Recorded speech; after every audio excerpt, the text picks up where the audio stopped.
Ya, bismillahirrahmanirrahim. Assalamualaikum warahmatullahi wabarakatuh. Bismillah, wassalatu wassalamu ala rasulillah. Rabbi shrahli sadri wa yassirli amri wahlul 'uqdatam min lisani yafqahu qawli. Ya, apa kabar teman-teman kelas 4 hari ini? Alhamdulillah luar biasa, harus lebih baik. Allahu Akbar. Ya, ada hal yang penting, mohon kita berpikir bersama-sama. Ya, ini materi pelajaran 11. Ya, Pak Fatur mau bertanya. Pertanyaannya, apa yang paling penting atau apa yang paling dibutuhkan oleh manusia? Ya, ada yang bisa jawab? Ya, mungkin dari teman-teman ada yang menjawab yang paling penting air. Nah, ada yang jawab air mungkin ya. Terus yang kedua ada yang jawab oksigen. Ya. Terus ada yang jawab lagi apa ya? Uang. Nah, ada yang jawab lagi apa? Ya. Jadi Pak Fatur jawab ya. Yang paling penting atau yang paling dibutuhkan oleh manusia, jawabannya adalah ya, jawabannya waktu. Apa jawabannya? Waktu. Jadi gini, kita bisa hidup berapa menit tanpa oksigen? Ya, 2 menit tanpa oksigen kita bisa hidup. Tapi kalau waktu tidak bisa, ya kan? Terus tadi ada yang jawab uang. Pak, bukannya kita kalau naik haji, umroh pakai uang? Ya, tapi kalau naik haji atau umroh pun juga butuh waktu, ya kan? Banyak orang yang mempunyai uang banyak tapi belum tentu bisa haji atau umroh karena tidak punya waktu. Ya. Jadi waktu adalah sesuatu yang sangat berharga, dan waktu juga setiap orang akan kehilangan waktu.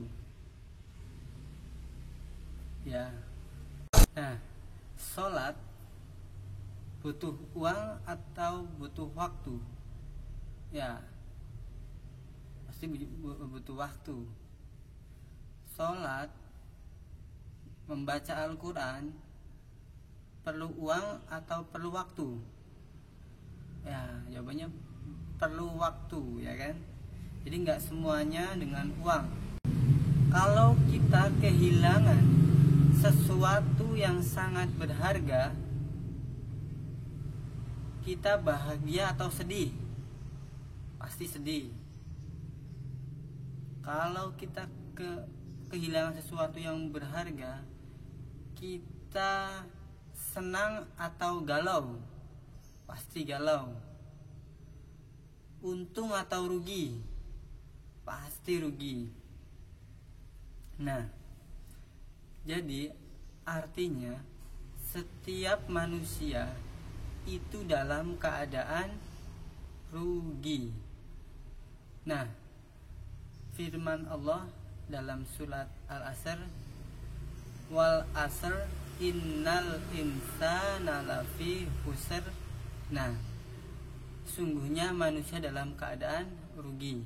Jadi pertanyaannya, kalau orang yang sudah meninggal apa yang dimintanya.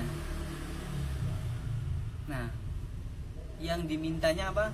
Pasti waktu, ingin kembali ke dunia, minta kesempatan untuk hidup di dunia lagi. Nah, jadi waktu itu sangat penting.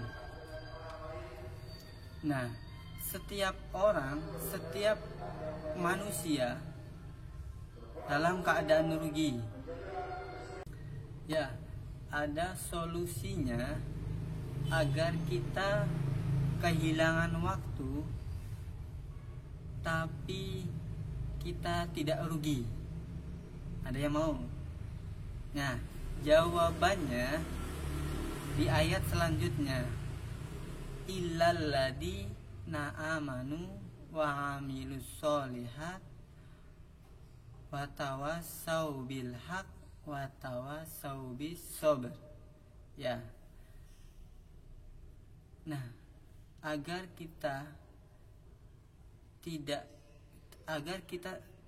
rugi walaupun kita sudah kehilangan waktu. Nah, solusinya 3. Yang pertama, kita beriman.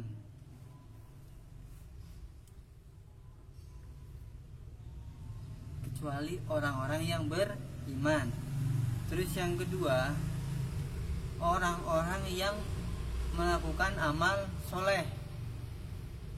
Nah, yang ketiga, ada yang tahu? Yang ketiga, watawasau bil haq watawasau bis sabr. Artinya apa? Berdakwah. Ya.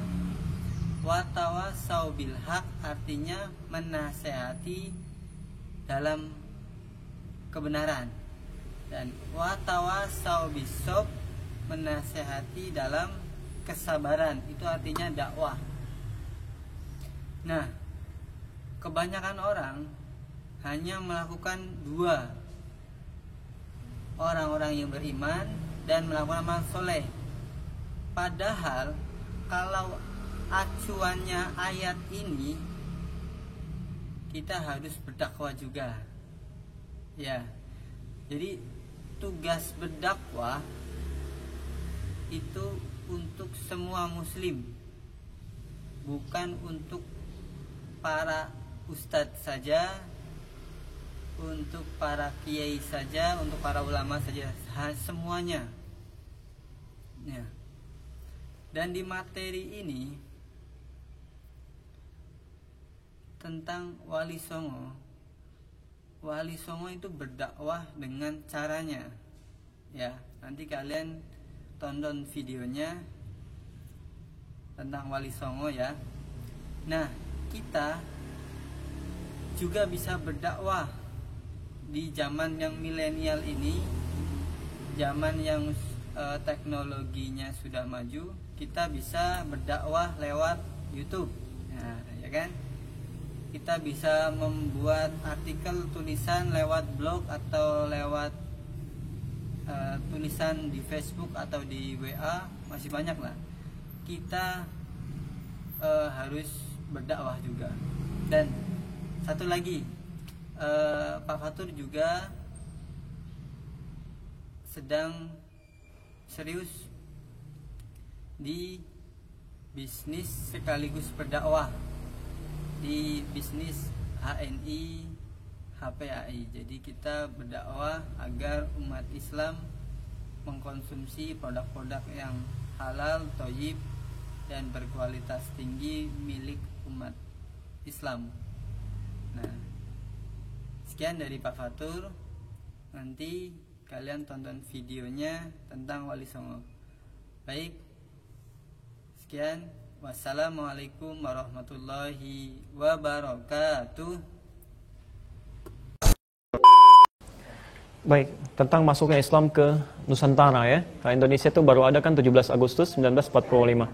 Saya agak cepat ya, mohon izin saya agak cepat karena waktu kita sangat terbatas. Pertama, kita klarifikasi dulu bahwa ya, Islam itu sesungguhnya masuk ke Nusantara itu dalam fase yang sangat awal. Ya, di pelajaran-pelajaran sekolah, termasuk anak-anak SD sampai SMP disebutkan abad ke-14, kan? atau ke-13 dengan teori-teori yang ada dari Gujarat ya. Padahal itu bersamaan di abad ke-7 Bu. Jadi awal masa Islam, ya kan? Bahkan pernah nanti tercatat dalam sejarah Sa'ad bin Abi Waqqas, ya kan? Itu dalam satu ekspedisi pernah ikut sampai ke kota Baros, 414 km dari kota Medan. Ya, di kota Baros. Jadi dari awal abad ke-7 sudah ada, sudah masuk, ya kan? Ini sudah bersamaan. Dan tidak benar kalau agama pertama di Nusantara itu Hindu, kemudian Islam datang. Tidak, itu bersamaan. Ya, baik Hindu ataupun Islam itu sudah bersamaan, ada dalam dakwah dan sudah disebarkan. Nah, saya agak percepat saja. Ya. Dan yang datang itu bukan cuma pedagang. Ya, pedagang dari Arab, Masya Allah, tidak. Orang-orang Arab yang datang itu, baik dari Hadramaut, yang dari Yaman dan sebagainya, itu dibekali. Bekali ilmu, ada misi dakwah. Ya, dipetakan daerahnya, dia kembali dia catat gitu kan. Kemudian dibekali misi dakwah, mereka berdagang ya, sambil menyebarkan nilai-nilai keislaman.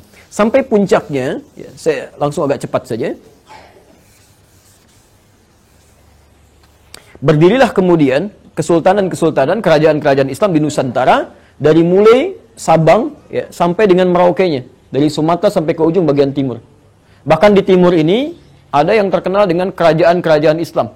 Dalam bahasa Arab kerajaan disebut dengan rajanya Malik, kerajaannya Muluk, kan? Dalam bahasa orang lokal disebut dengan Maluku. Ya, Maluku itu asalnya dari bahasa Arab yang ada kerajaan-kerajaan Islam. Karena di situ ada Ternate, ada Tidore, ada Bacan, ada Ambon dan macam-macam. Termasuk sampai ke Papua. Ya, sampai ke Papua, ya.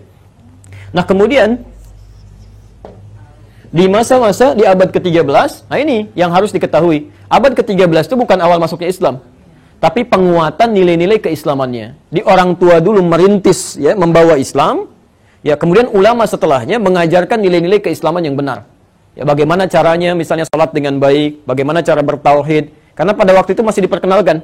Kan ada orang yang kenal Islam tapi belum bisa salat dengan baik kan? Ya, saking hafalnya Al-Fatihah cepatnya luar biasa gitu kan? Ya, ini persoalan-persoalan di sini.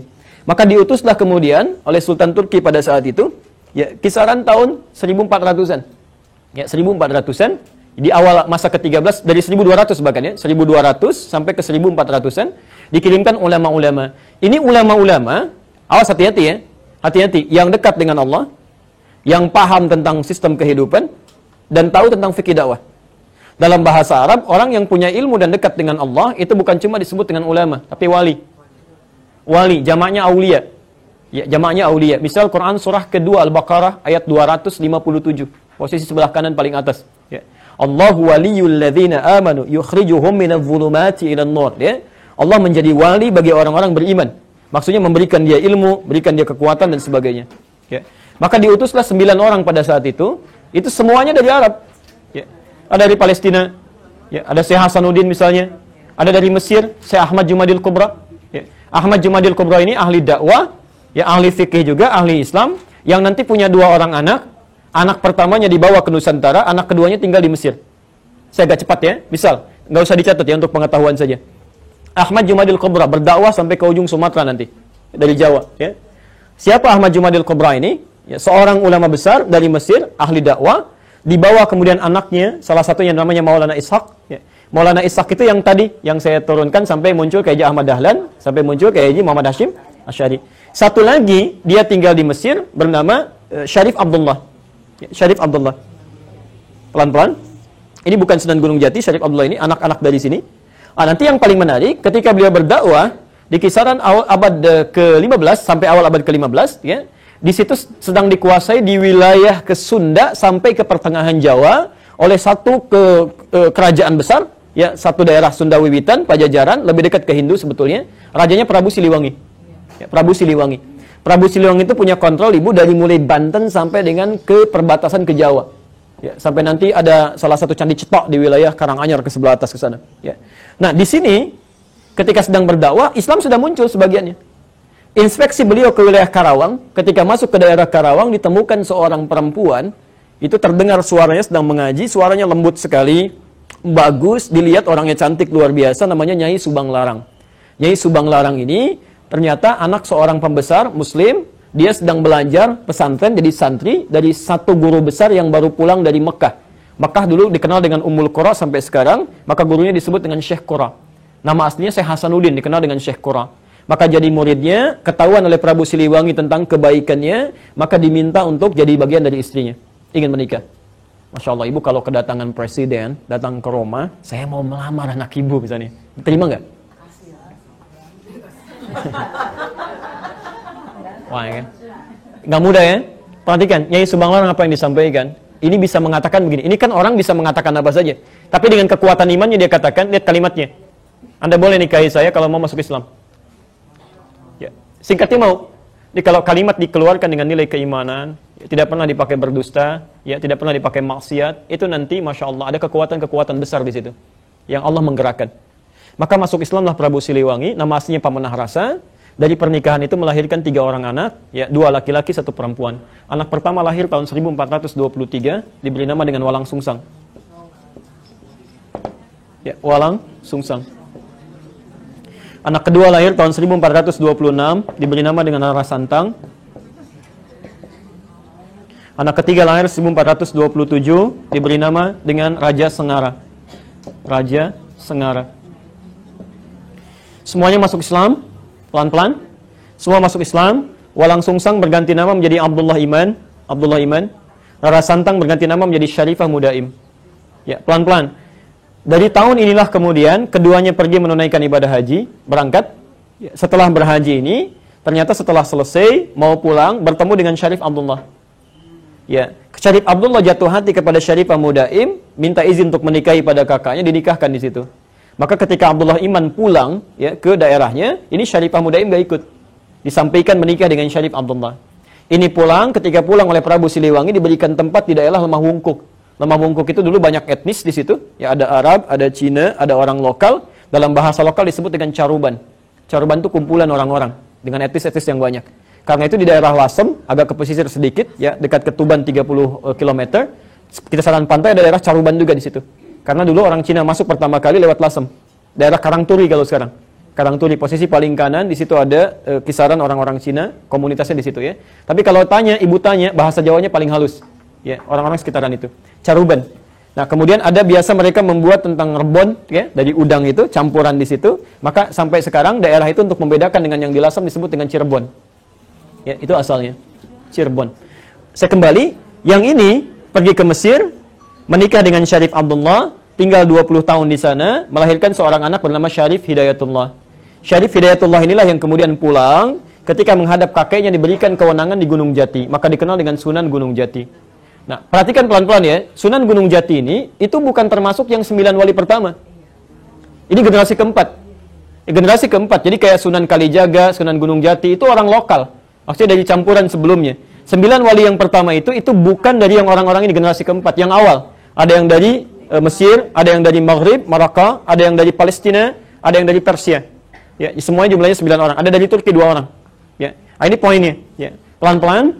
Nah, ketika kembali ke sini, saya teruskan sedikit ya. Kembali sampai ke sini, diberikan kewenangan. Kemudian ini ingin nengok neneknya. Ya, maaf, saya ulangi. Nyai Subang Larang kebalik ingin menengok kemudian Abdullah Iman di Cirebon. Ya, sampai di perjalanan singkatnya meninggal dunia. Untuk mengenang kalimat ini maka disebutkan daerahnya dengan nama Subang sampai hari ini. Ya. Baik. Jadi di sini poinnya. Kemudian tersebar luas Islam sampai muncul generasi-generasi setelahnya sampai tibalah kemudian Portugis datang lewat Selat Malaka tahun 1511. Ya. Dari mana Portugis ini datang? Ternyata dari hasil perjanjian yang dikukuhkan oleh tokoh Kristen paling besar pada saat itu. Makanya gelarnya juga besar, Paus. Ya. Nah ini Paus Alexander yang ke-6. Ya, Paus Alexander yang ke-6 tahun 1494. Ya, ketika umat Islam dikalahkan daerah Andalusia, kemudian beliau membuat satu perjanjian disebut dengan perjanjian Tordesillas. Tordesillas itu membagi belahan bumi pada 2 bagian. Belahan timur dengan belahan bagian barat. Maka diambillah kemudian Portugis ditugaskan untuk membawa 3 misi suci masuk ke daerah timur. Sedangkan Spanyol diberikan wilayah daerah barat. 3 masa suci ini, 3 misi suci, ya, itu dikenal dengan misi 3G. Namanya Gold, Glory, dan Gospel. Ya, maka masuklah Portugis lewat Selat Malaka. Asalnya nyasar dulu, Bu. Nyasar sampai kemudian ke Goa, ya kan? Di Goa melakukan monopoli, lalu minta bantuan pada seorang bernama Ahmad bin Majid, navigator muslim, untuk menunjukkan arah yang sebenarnya. Maka masuklah lewat Malaka tahun 1511. Ya, apa yang pertama kali dilakukan? Pertama, memonopoli perdagangan. Kedua, membuat rumah ibadah, misi gospel, ya, kristenisasi. Rumah ibadah dalam bahasa Portugis disebut dengan igreja. Igreja. Orang kita menyebutnya dengan gereja kemudian. Jadi gereja itu asalnya bukan dari bahasa Indonesia tapi dari bahasa Portugis. Didirikanlah di situ, orang mulai ikut-ikutan. Ya, orang-orang Portugis saat itu ibadahnya itu 2 hari setelah orang Islam. Ya, kalau orang Islam itu ibadah tiap pekan kemana? Jumatan ya, ke masjid ya, Jumat. Setelah hari Jumat, setelah hari Sabtu nggak ada Minggu. Nggak ada Minggu, adanya Ahad asalnya. Dari mana muncul Minggu? Karena orang-orang Portugis saat ibadah itu tidak langsung nyambung dengan Tuhannya. Mereka perlu perantara. Sampai hari ini. Jadi kalau misalnya punya dosa, itu penebusan dosanya nggak minta sama Tuhan, minta sama Bapak. Datang ke situ, Bapak saya salah tadi begini gitu kan. Baik, lalu kata bapaknya begini. Kata orangnya kalau Bapak salah kemana gitu kan. Nah ini baik, jadi intinya dia lewat orang suci. Orang suci disebut dengan santo. Saat itu santo yang jadi perantara dikenal dengan Santo Domingo. Ya, Santo Domingo. Singkatnya orang kita kan suka menyingkat-nyingkat ya. Santo Domingo, Minggu jadi Minggu. Sampai hari ini ada Minggu. Dan di hari ini mereka ibadah. Ya. Sampai kemudian ada orang ikut-ikutan, ada yang dipaksa pindah agama, sampai nanti yang mendirikan Nahdlatul Ulama, Kiai Haji Muhammad Hasyim Asy'ari memberikan fatwa. Beliau menulis 19 buku, di kitab keduanya Risalah Ahlus Sunnah wal Jamaah. Ya, halaman ke-14, posisi paling kanan, paragraf pertama, baris 1 sampai dengan 5. Ya, itu ada fatwa di situ. Ya, ada fatwa larangan untuk ikut-ikutan ke kanisa, ikut ke gereja, apalagi kalau ikut-ikutan dengan pakaian mereka, kan? Dan menyaksikan ibadah mereka, itu kata beliau nggak boleh. Itu fatwa pertama. Ya, saya persingkat, saya tutup di sini. Ya, sampai kemudian datanglah Portugis. Ya, dikalah di sini, dia ingin menguatkan bentengnya. Ya, ketika datang Portugis ke wilayah ini, ternyata Spanyol merasa saya nggak dapat apa-apa di barat itu. Maka disusullah kemudian ke timur, perginya ke Filipina, ke daerah Sulu, dipimpin oleh Magalhães. Ya, Portugis dipimpin oleh Alfonso de Albuquerque, kemudian ini dipimpin oleh Magalhães tahun 1519. Tahun 1519 takut karena ada persaingan, maka dibuatlah kemudian benteng di daerah Sunda Kelapa. Datang ke Sunda Kelapa di pinggir pantai dibikin benteng. Saat masuk ke sini itu kemudian mohon maaf ya, maaf sekali lagi, menyerang penduduknya, mencelakai, membangun tempat ibadah, sehingga Sunan Gunung Jati yang diberikan kekuasaan tadi mengutus menantunya. Beliau punya 2 anak. Anak pertama namanya Muhammad laki-laki, kedua perempuan, menikah dengan seorang jenderal besar, soleh dekat dengan Allah. Namanya Fathullah, orang lokal menyebutnya Fatahillah, Portugis menyebutnya Faletehan. Ya. Maka diutuslah kemudian untuk bisa membebaskan dalam bahasa Arab disebut dengan Fatah. Ya, wilayah Sunda Kelapa ini. Maka kemudian dibaca surah Al-Fatah itu, ya, Inna fatahna laka fatham mubina. Mereka berwudu dulu, salat dulu dan berjihadlah ke sini. Saya persingkat, dibebasanlah kota itu pada tanggal 22 Ramadan 933 Hijrah, bertepatan dengan 22 Juni tahun 1527. Ya. Saat dibuka ini, mereka sadar bahwa ini bukan ikhtiar kita saja, bukan kekuatan kita, tapi ada ridha Allah di sini. Ya, maka kemudian untuk mengenang ini untuk generasi setelahnya, untuk orang-orang setelahnya yang tinggal di sini, ingin disampaikan kamu harus dekat dengan Allah, jangan jauh dari Allah karena ini dianugerahkan oleh Allah. Maka diambillah nama kota ini, dirubah dari Sunda Kelapa menjadi nama Quran. Inna fatahna laka fatham mubina. Fatham mubina itu dalam bahasa lokal dikenal dengan Jayakarta. Jayakarta disingkat jadi Jakarta. Di Jakarta itu ada nama Quran. Sampai hari ini ulang tahun Jakarta itu 22 Juni 1927. Sebelum Indonesia merdeka. Jadi sebetulnya orang-orang dulu membebaskan dari penjajahan, dari kristenisasi dan sebagainya. Makanya para ulama-ulama kita itu sangat luar biasa, ingin dijaga dekat dengan Allah, jangan sampai turun bencana gitu ya. Ini poinnya. Ya, saya tidak mau masuk kepada konteks yang lebih lebar, tapi ini poin utamanya. Nah, sampai tiba Belanda tahun 1616. Ya, 1616 sampai bisa bertahan sampai 350 tahun. Kenapa bisa seperti itu? Bagaimana cara mengatasinya? Itu pembahasan yang berbeda, ya. Tapi informasi tadi ada di kitab Api Sejarah. Ya, karangan Ahmad Mansur, Surya Negara, ada 2 jilid. Jilid pertama itu warna hitam, tebalnya 586 halaman. Yang saya sampaikan di halaman 17 posisi paling kiri. Api Sejarah.